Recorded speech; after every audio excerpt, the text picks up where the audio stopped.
Շնորհակալություն, հարգելի հայրենակիցներ, սիրելի գործընկերներ, Տիկին Կարապետյանն այստեղ է։ Տիկին Կարապետյան, ես Արցախի Հանրապետության անվտանգության խորհրդում եղել եմ Ադրբեջանում հայատյացության ուսումնասիրող փորձագետ։ Գրել եմ գիրք դրա մասին։ Իդեպ մեկը կարող եմ ձեզ նվիրել, վստահ մի փոքր բան կփոխվի ձեր մոտ։ Ի տարբերություն ձեզ, իմ ու ձեր ուսումնասիրությունները իրարից ահավոր շատ տարբերվում են ու բնավ տրամաբանական ոչ մի կապ չկա իրենց միջև։ Ես միշտ ազդարարել եմ այն վտանգների մասին, որոնք որ մեծամասամբ իրականացել են ու ցավոք սրտի իրավացի, ցավոք, բայց իրավացի։ Դուք ինչպես այսօր փոքրացել եք նրանցից եկող վտանգները, շփվել եք Ադրբեջանի պաշտոնական դիրքորոշում ունեցող շրջանակների հետ, ես հակառակը։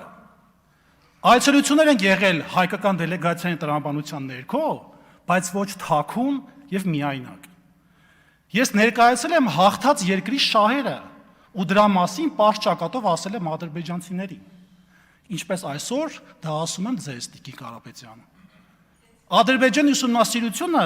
ինձ այսօր բերել է այստեղ եւ մշտապես իմ ուսումնասիրությունները այսօր անգամ հուշում են նրա մասին, որ այն աղետները, որոնք որ եղել են ժամանակին, նաև կարող են կրկնվել բոլորիս հետ, առանց որևէ խտրականության։ Պարոն Ռուբինյանի հարցը բոլորովին էլ պատահական չի եղել։ Ես աշխատելով Արցախում շատ լավ գիտեմ, որ Թուրքիա գնացած մեր հայ երիտասարդները բազում անգամ հավաքագրվել են, բայց չգիտես ինչի պարոն Ռուբինյանը դա հերքեց։ Հաջորդը, Ինչ է հերքեցի։ դուք ասացիք, որ դրա հետ կապ չունեք, այդքան բան։ Հա, չգիտեք ինչի հերքեցի։ Դե ես ասեցի, ինչ ասեցի։ Ինչ ասեցի։ Պարոն Ղազարյան, պարոն Աղաջանյան եւ պարոն ներողություն, պարոն Աղաջանյան եւ Տիկին Ղազարյան։ Ադրբեջանի մասին ընդհանրապես մի խոսեք, էլի։ Դուք այդ թեմայի մասին մի անդրադարձեք։ Ձեր ասածների մեջ ոչ տրամաբանական կապ կա, ոչ էլ առհասարակ հիմնավորումներ։ Ադրբեջանի պաշտոնական հռետորաբանությունը բացի տարածքային պահանջներից, որոնք պարբերաբար հնչում են, արդեն անցել են կարմիր գիծը, որի մեջ մտնում է շատ ավելի կարևոր պարագաներ։ Մի հատ կարգին հաղորդում սկեչ կար, որ ասում էր գնդակ, գոլ։ Հիմա բացատրեմ դա ինչ է նշանակում։ Բացի տարածքային պահանջներից, նաև եղել է հիմա գործում է Արևմտյան Ադրբեջան հակահայկական կառույցը, որը պարբերաբար խոսում է Հայաստանում էթնիկ փոփոխություն կատարելու մասին եւ մշտապես սպառնալիքի տակ է պահում Հայաստանի ժողովրդին։ Հաջորդ հանգամանքը կա կանխարգելիչ մեթոդներ, որոնք իրականացում են վերլուծական հիմքով եւ մի փոքր կարևոր հանգամանք նշեմ, կարծում դա ձեզ կօգնի։ Եթե պետությունը անտեսում է հակառակորդի պաշտոնական հայտարարությունները, որը դուք անում եք, ապա հրաժարվում է անվտանգության ռազմավարական պլանավորման կարևորագույն սկզբունքներից։ Մյուս հատվածը, պարոն Աղաջանյան, Տիկին Ղազարյան, ես կարծում եմ, որ 2018 թվականից հետո ձեր մոտ ռեգրես կլիներ, ավելի ճիշտ պրոգրես կլիներ, բայց չգիտես ինչի, հիմա ռեգրես եմ նկատում։ Ադրբեջանի ղեկավարության պաշտոնական հայտարարությունները հետագայում մշտապես, գրեթե մշտապես, իրականություն են դարձել։ Դուք ոնց թքած ունեք կամ միգուցե արհամարել եք հայ ժողովրդի քվեն, որ հունիսի 7-ի եւ հունիսի 8-ի լույս 02:00-ին կանգնեցել եք ձայների հաշվարկը,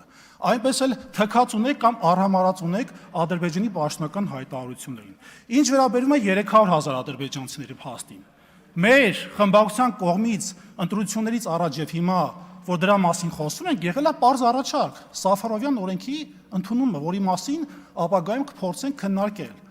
Դա որ ընդունեք, մեր կողմից էլ այդ խոսույթը կփակվի, ու այդ խոսույթը հիմնավոր փաստերի վրա է կայացած։ Մասնավորապես պաշտոնական հայտարարությունների, մասնավորապես այն պետական քարոզի, իդեպ Արևմտյան Ադրբեջան հակահայկական կառույցը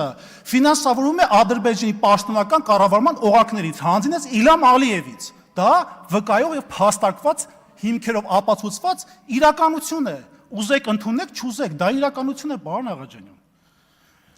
Հաջորդը, պարոն Թունյան, իմ գործընկեր Պարոն Ղազարյանը լայն գործիքակազմ ունի, ամենայն հարգանքով ձեր հանդեպ։ Բայց տեսնում ենք, Բայց դուք էլ եք տեսնում մեր կողմից ԱԺ աշխատանքների մեր տրամաբանությունը։ Եկեք մեր աշխատանքները ջուրը չգցենք։ Սա որպես առաջարկ։ Մյուս հատվածը։ Վերջապես պարոն Կոնջյանի կանադառնանք, որովհետև հիմնական ելույթը ձեզ է վերաբերում, պարոն Կոնջյան։ 2018 թվականին դուք խոստանում էիք նոր քաղաքական մշակույթ։ Խոստանում եք, որ Հայաստանի Հանրապետությունում այլևս երկակի ստանդարտներ չեն լինի։ Կլինի օրենքի հավասար պայմաններ։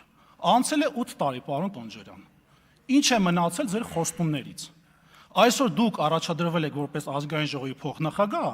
դուք ոչ միայն ներկայացնում եք ձեր քաղաքական թիմը, այլ նաև կրում եք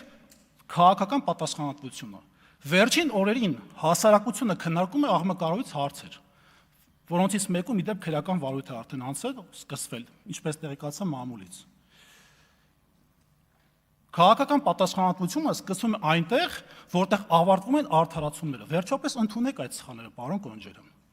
Դուք հաճախ եք խոսել օրենքի գերակայությունից։ Հիմա հասարակությունը իրավունք ունի այդ նույն սկզբունքայնությունը տեսնել ձեր կողմից, պարոն Կոնջերյան։ Եթե տարիներ շարունակ պահանջել եք ամենաբարձր չափանիշներ ուրիշներից, ապա այսօր եկել է այդ չափանիշները պահանջելու ինքներդ ձեզնից։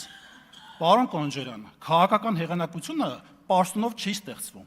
Այն ստեղծվում է այն պահին, երբ հասարակությունը համոզվում է, որ այդ քաղաքական պաշտոնյան մինչև այդ կատարած իր գործերով արդեն ունի եւ վստահություն, եւ իհարկե քաղաքական կշիռ։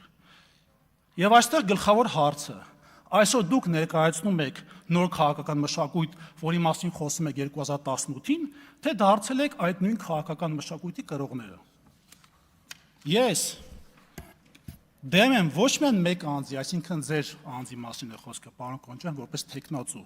այլ այն քաղաքական մտածելակերպին, որի համար պաշտոնը դարձել է նպատակ, ոչ թե պատասխանատվություն։ Դեմ եմ այն քաղաքական մշակույթին, որը խոստացավ փոխել Հայաստանը, բայց արի ու տես փոխարենը փոխեց միայն պաշտոն զբաղեցնող մարդկանց անունները։